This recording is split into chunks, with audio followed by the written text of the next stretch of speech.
Hello one and hello all and welcome to another crafting adventure. Many months ago, you may remember, I made some paper dinosaurs, and today I feel it's been long enough to make a new one.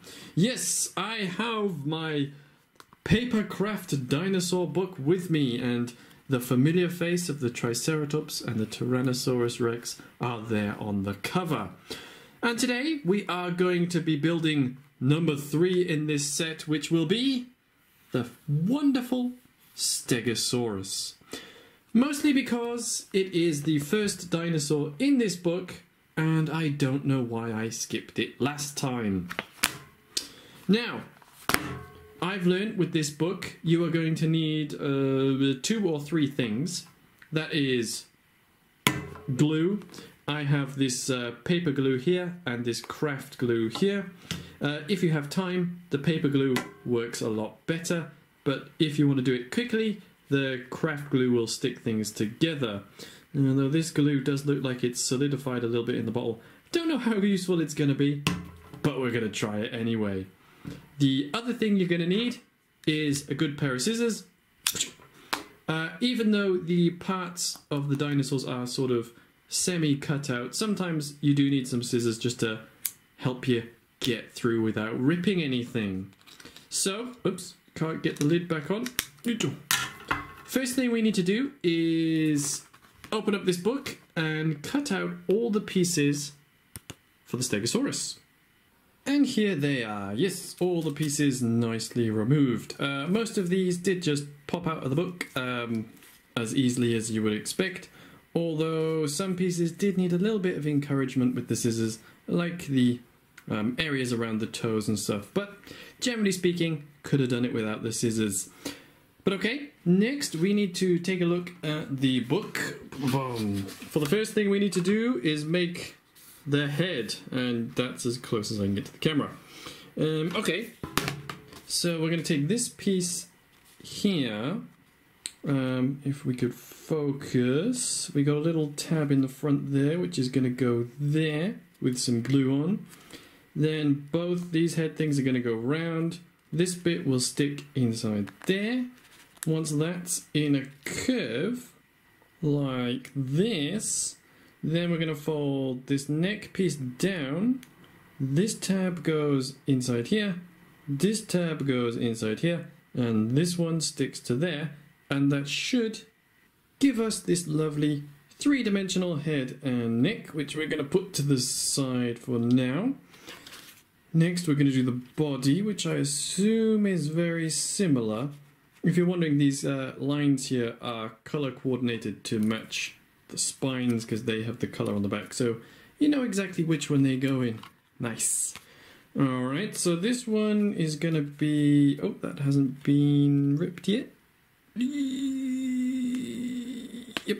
Okay, so that's going to fold down over there.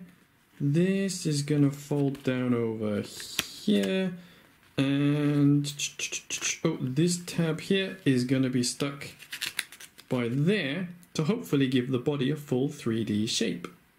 Perfect, just like this. Now this is folded quite a lot, so we're going to put that down for a couple of minutes and let it dry. Then we're going to take the tail, we're going to bend it slightly along this line that way.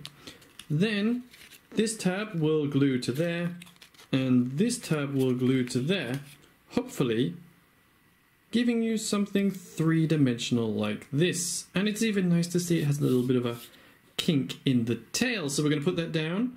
We've got the head, the tail, and the body. Going to put them to the side to dry. Next we need to do the legs. The legs look complicated, but they're actually quite easy. This tab simply sticks on the back there. This bit and this bit folds over. They hook over each other. The little hook here, little hook there. And then this tab here sticks on the bottom of the foot, which is folded over. And it should all come together and give you something that looks like this. Yes, this is the leg, as it is complete, I suppose. It just needs to be attached to the body using this tab here. And this area is where it will be glued.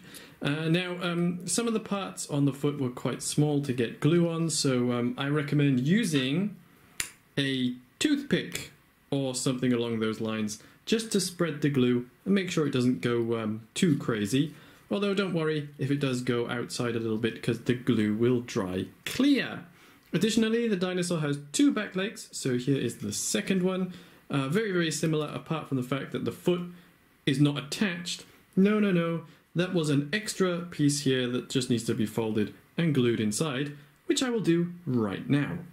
And the foot is done. Okay, all the big parts are done, so next we have to put the little spikes in the back and in the tail. Now, as I said before, these are color coordinated, so all you need to do is find the color that matches the spike.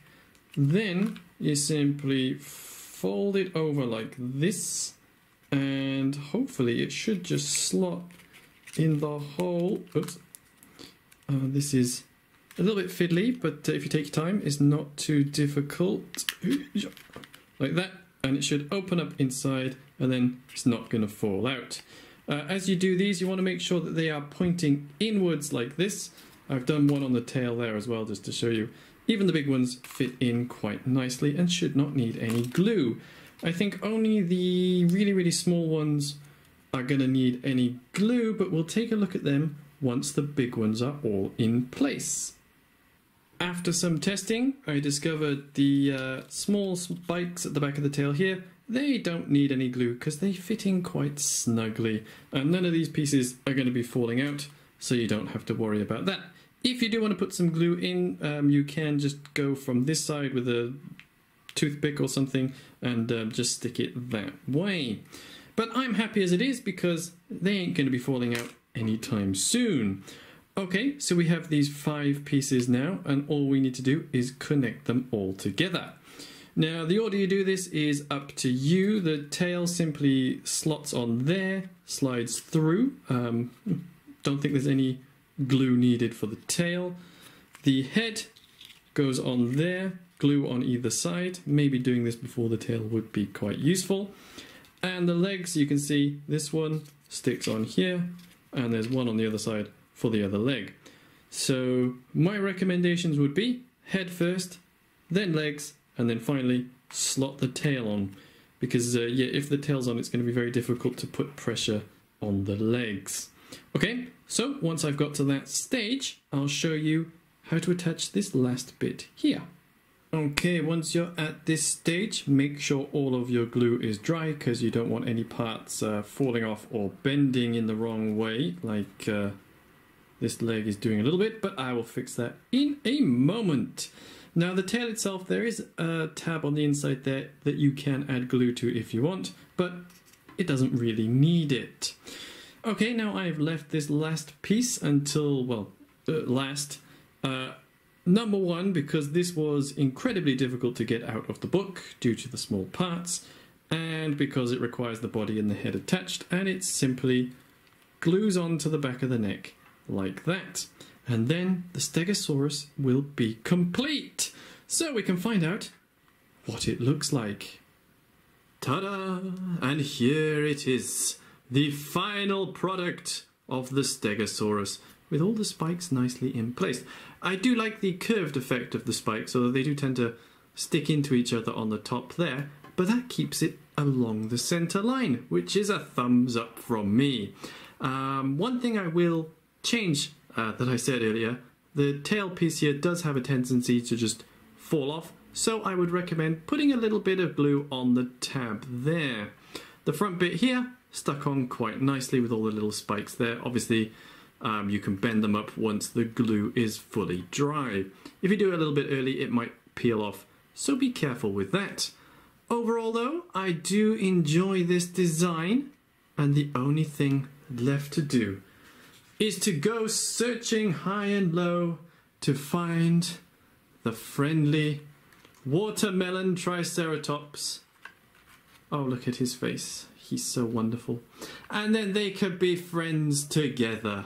Oh, marvellous. If you remember, the Tyrannosaurus Rex, his head fell off, and I haven't actually got around to fixing him yet.